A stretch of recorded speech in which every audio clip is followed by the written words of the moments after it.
अपने बात करें 71 से 100 तक का जो रह गया था वो चीज़ें, ठीक है। तो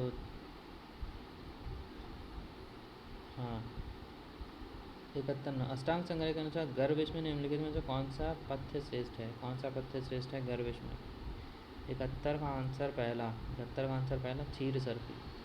अष्टांग संग्रह के अनुसार गर्भविष में निम्नलिखित में कौन सा पथ्य सर्वश्रेष्ठ है? तो क्षीर सर्पी। गर्भविष में क्षीर सर्पी सर्वश्रेष्ठ है।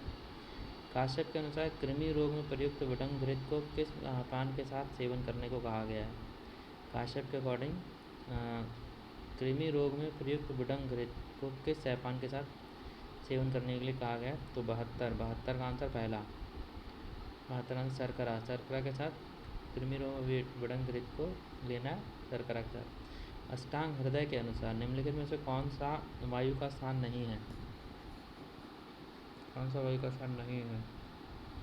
तो 73 का आंसर पहला, नाभि। नाभि जो वायु का स्थान नहीं है। नाभि का स्थान क्या क्या है? शक्ति कटी स्पर्शेंद्रिय, शक्ति कटी स्पर्शेंद्रिय। अष्टांग हृदय के मतानुसार ऋतु में मस्तु दही का ऊपरी तरल भाग को सौवर्चल लवण या पंचफूल के साथ सेवन करना चाहिए। अष्टांग हृदय के अनुसार कौन से ऋतु में दही का ऊपर वाला मस्तु जो है वो सौवर्चल लवण या पंचफूल के साथ सेवन करना चाहिए?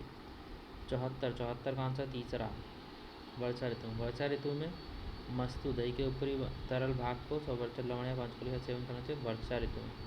पित्त जो त्वचा में स्थित रहता है, पित्त जो त्वचा में स्थित रहता है त्वचा को चमक प्रदान करता है और अनेक प्रकार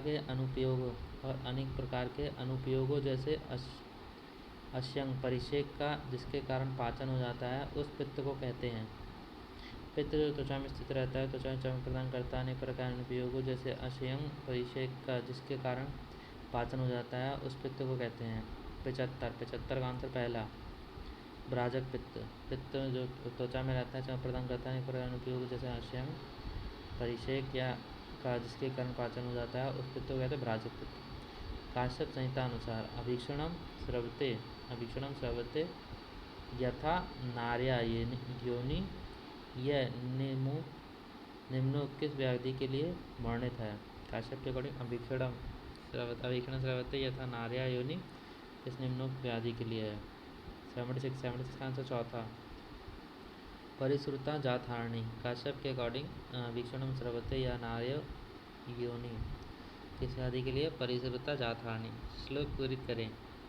चूर्णे द्रव्य पे सम्यक जलभूषणा विनिक्षेत मृत पात्रे कुर्वोन्मान तत्तु श्राव्येत पटात तन्मानं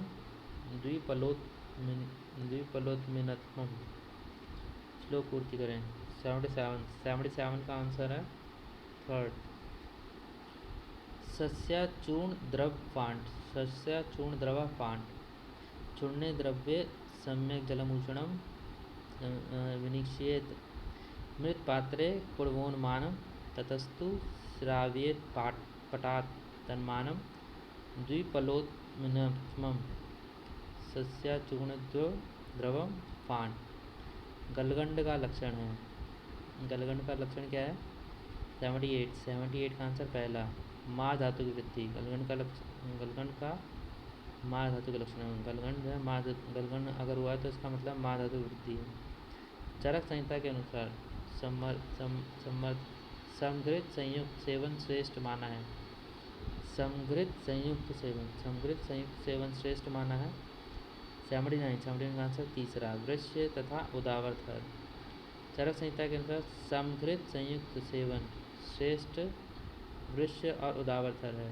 चरक संहिता के अनुसार समघृत संयुक्त सेवन श्रेष्ठ वृक्ष और उदावर्तर है। 80 निम्नलिखित में से किस औषध का प्रयोग कल्क के पंचप्रसृतिक बस्ती के निर्माण में किया गया है? इनमें किस औषध का प्रयोग कल के पंचप्रसृतिक बस्ती के निर्माण में किया गया है? 80 का आंसर चौथा, सरसप का यूज़ किया गया है पंचप्रसृतिक बस्ती बनाने में। अर्जुन को चरक ने किस दशकण में समावेश किया है? उदर प्रश्न। 81 का आंसर चौथा, उदर प्रश्न में अर्जुन को रखा गया है। पंचकोल में मिलाने से क्या पंचकोल क्या में सॉल्यूशन बनता है? 82 का आंसर सेकंड, मरीच। पंचकोल में मरीच मिला दो, सॉल्यूशन बन जाएगा। महाप्रकाश निघंटु के अनुसार कुलत्थ की कारमुकता क्या है? महाप्रकाश निघंटु के अनुसार कुलत्थ की कारमुकता 83 का आंसर चौथा, अश्मरिग्न। महाप्रकाश के अकॉर्डिंग कुलत्थ जो होता है वो अश्मरिग्न होता है। अष्टांग संग्रह के अनुसार प्रतत, रोदन और ज्वर निम्नोक्त किस रोग का पूर्व रूप है? प्रतत, रोदन और ज्वर किस रोग का पूर्व रूप है? 84 का आंसर है थर्ड, ग्रह बाधा। अष्टांग संग्रह के अनुसार प्रतत, रोदन और ज्वर जो है वो ग्रह बाधा में होता है। Naked eye single tube red cell osmotic fragility test, NESTROFT test. Naked eye single tube red cell osmotic fragility test is a screening test to detect which of the following disease? 85 का answer second, carriers of beta thalassemia. Naked eye single tube cell osmotic fragility screening test, carrier of beta thalassemia. NESTROFT test जो होता है वो carrier beta thalassemia के लिए। Which of the following is a malignant condition? Osteosarcoma, squamous cell papilloma, adenoma, lipoma. Osteosarcoma. 86 पहला, a patient dies due to gross carelessness and negligence of the doctor. The criminal negligence act is punishable under which of the following section? 87 का answer पहला, 304A। Patient gross carelessness और negligence हुआ doctor का, तो ये कौन से उसमें आएगा? 304A में आएगा। In human foetus which sinus develop first? Human के फीटस में पहला कौन सा साइनस डेवलप करता है? 88 का आंसर पहला, मैक्सिलरी साइनस। ह्यूमन के फीटस में सबसे पहले मैक्सिलरी साइनस डेवलप करता है। 88 के बाद 89, वैशिष्ट रत्नावली के अनुसार पुष्यानुक चूर्ण का क्या अनुपान है? पुष्यानुक चूर्ण का अनुपान 89 का आंसर थर्ड, छौद्र और तंडुलोदक। वैशिष्ट रत्नावली के अनुसार पुष्यानुक चूर्ण जो है, पुष्यानुक चूर्ण के साथ छौद्र और तंडुलोदक दिया जाता है। पुष्यानुक चूर्ण के साथ छौद्र और तंडुलोदक। चरक संहिता मतानुसार जब रुग्ण को अस्थि संधियों में महारुजा अधिक वेदना हो तो निम्नलिखित में से किस स्नेह को देना चाहिए? चरक के अकॉर्डिंग जब रुग्ण को अस्थि संधि में महारुजा अधिक वेदना हो तो निम्नलिखित किस स्नेह को देना चाहिए? 90 का आंसर है सेकंड, वसा।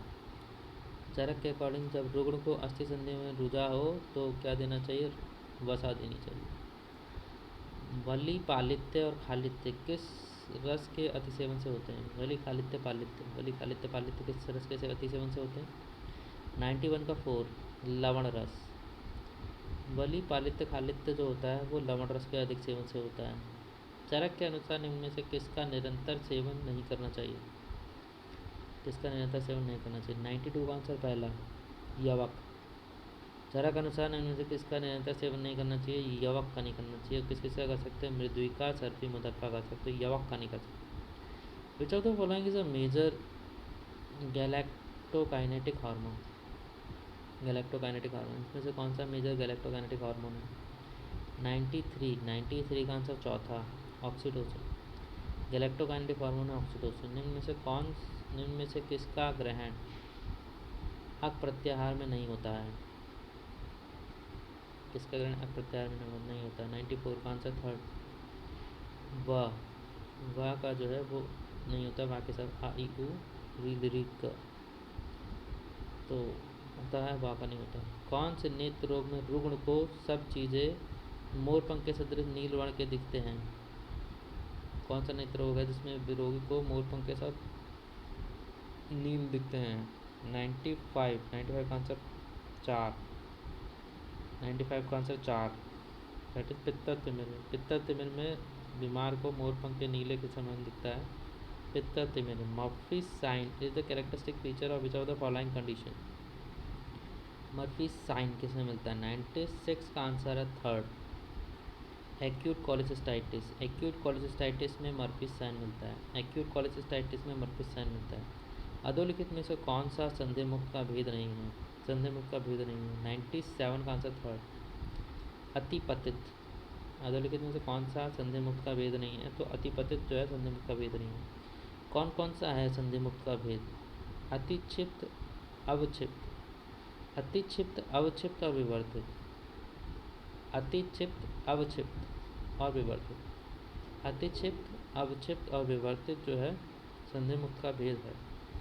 हठयोग प्रदीपिका के अनुसार मिताहार का अर्थ है। मिताहार का अर्थ 98 का आंसर पहला, हृदय। हठयोग प्रदीपिका के अनुसार मिताहार का अर्थ जो होता है स्निग्ध मधुर आहार सेवन तथा आमाशय का 1/4 भाग रिक्त छोड़ना। स्निग्ध मधुर आहार सेवन तथा आमाशय का 1/4 भाग रिक्त छोड़ना। 98 हो गया। 99 चारा का अनुसार मलपू रस, मतानुसार मलपू रस के साथ गुड़ का प्रयोग किस व्याधि में निर्दिष्ट है? चरक मतानुसार मलपू रस के साथ गुड़ का प्रयोग किस व्याधि में? मलपू रस के साथ गुड़ का प्रयोग 99 का चौथा, श्वित्र में। चरक मतानुसार मलपू रस के साथ गुड़ का प्रयोग श्वित्र में देना है। चातुर्भद्र में अनुक्त द्रव्य कौन सा है? चातुर्भद्र में अनुक्त द्रव्य कौन सा है? चातुर्भद्र रस में अनुक्त द्रव्य कौन सा है? चौथा, सर्वतोभद्र। चातुर्भद्र में अनुक्त द्रव्य कौन सा है? सर्वतोभद्र।